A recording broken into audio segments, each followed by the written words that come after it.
24. Christ a souffert pour vous, vous donnant l'exemple à suivre sur ses traces. Il n'a commis aucun péché et il n'y avait aucune tromperie dans sa bouche. Quand des insultes étaient proférées contre lui, il ne répondait pas par des insultes. Lorsqu'il souffrait, il ne menaçait pas, mais il se livrait à celui qui juge. Justement, lui-même, dans son corps, a porté nos péchés sur l'arbre, afin que nous puissions mourir au péché et vivre pour la justice. Regardez comment le Christ a réagi face à ces circonstances. Quand ils l'ont insulté, il n'a pas insulté au contraire, il a demandé pardon pour ceux qui le crucifiaient. Lorsqu'ils le menaçaient, il ne répondait pas de la même manière.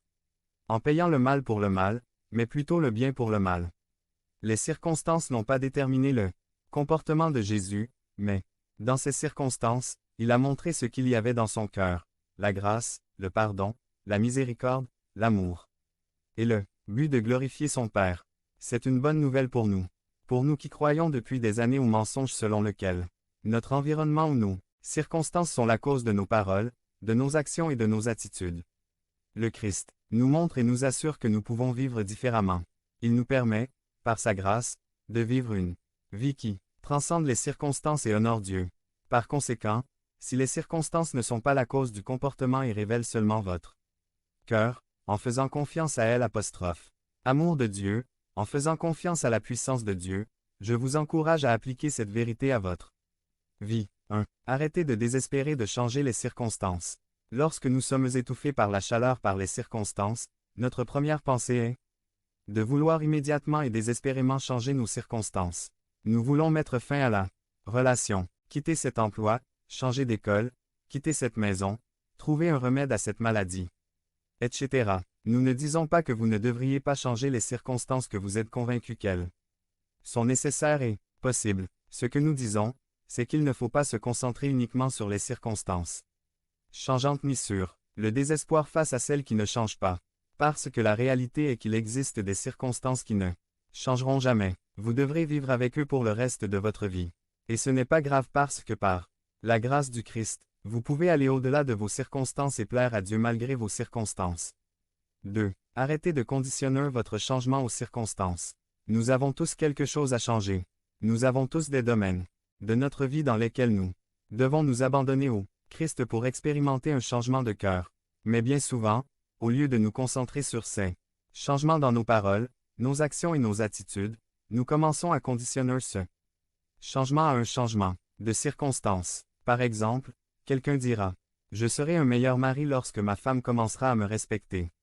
Un autre encore dira « J'obéirai à mes parents lorsqu'ils commenceront à me donner des instructions plus sages ». Un autre dira « Qu'ils changent d'abord. Pourquoi dois-je toujours être celui qui cède en premier ?» Cessons de conditionner notre nécessaire changement aux circonstances. Nous sommes responsables de nos actions, paroles et attitudes devant Dieu et nous serons responsables de notre vie, pas de celle des autres. Point. 3. Arrêtez de vivre avec une mentalité de victime. Devenez membre de la chaîne et AIDEZNOUS à propager la parole de Dieu dans le monde entier. Samedi 16 mars 2024. P4. Peut-être avez-vous été victime du péché ou des mauvaises actions de quelqu'un d'autre. Personne ne minimise ce fait. C'est « J'en aurais pas dû faire de telles choses contre vous. C'était mal et ils en répondront devant Dieu. » Mais même si nous ne sommes pas responsables des mauvaises choses qui nous ont été faites, nous sommes responsables de tout ce que nous avons dit, fait et pensé après avoir été victimes de ces péchés. Ne justifions pas notre péché par le péché que d'autres ont commis contre nous.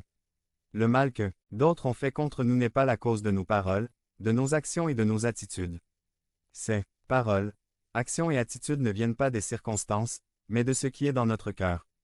Vivons chaque instant selon ce que Dieu nous demande, et non selon les actions des personnes qui nous entourent et les situations dans lesquelles nous nous trouvons impliqués. 4. Concentrez-vous sur un changement de cœur. En réalité, ce qui doit changer de toute urgence, ce ne sont pas nécessairement les circonstances, mais ce que vous croyez et désirez dans ces circonstances, ce que vous chérissez et désirez dans cette situation, ce que vous recherchez et ce qui vous anime dans cette relation. Nous avons besoin d'un changement d'avis. Si les circonstances ne déterminent pas notre comportement, mais révèlent seulement ce qui est dans notre cœur, alors nous devons prier Dieu comme le psalmiste. Crée en moi un cœur pur, ô Dieu, et renouvelle en moi un esprit droit. Conclusion. Pour être cet arbre feuillu qui porte ses fruits à temps et dont la feuille ne tombe pas, Nous devons faire confiance à l'amour de Dieu manifesté dans l'œuvre de Jésus-Christ qui nous montre que les circonstances ne déterminent pas notre comportement mais révèlent seulement notre cœur. Que votre cœur et mon cœur soient nourris et dépendants du torrent d'amour et de puissance qui vient d'une relation croissante et réelle avec le Seigneur Jésus qui nous aime et est avec nous chaque jour jusqu'à la fin du monde. Devenez membre de la chaîne et aidez-nous à propager la parole de Dieu dans le monde entier. Samedi 16 mars 2024. P5. Allez-vous être Hulk ou David Banner? Résumé. J'ai prêché ce sermon pour un camp de jeunes. Le thème du camp était le zapping, qui consiste à changer de chaîne à la télévision sans s'arrêter. L'introduction peut être modifiée. Le sermon parle de la vie victorieuse qui accompagne la transformation. Par J. Sperling. Good. Je suis là et j'ai une question. Qu'est-ce que le zapping? C'est un nouveau mot pour moi. Je ne l'ai jamais entendu pendant mes études d'espagnol. Sérieusement, je n'ai pas entendu ce mot jusqu'à ce que Marcos me donne le formulaire pour l'église d'Assumption.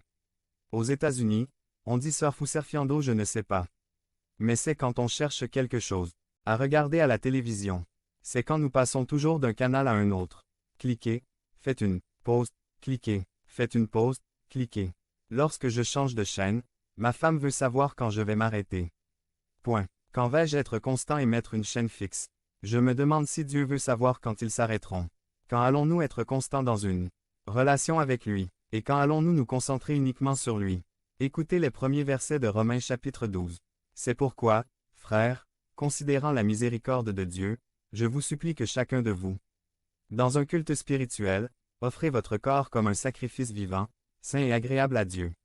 Ne vous conformez pas au monde actuel, mais laissez-vous transformer par le renouvellement de votre esprit. De cette façon, vous pourrez vérifier quelle est la volonté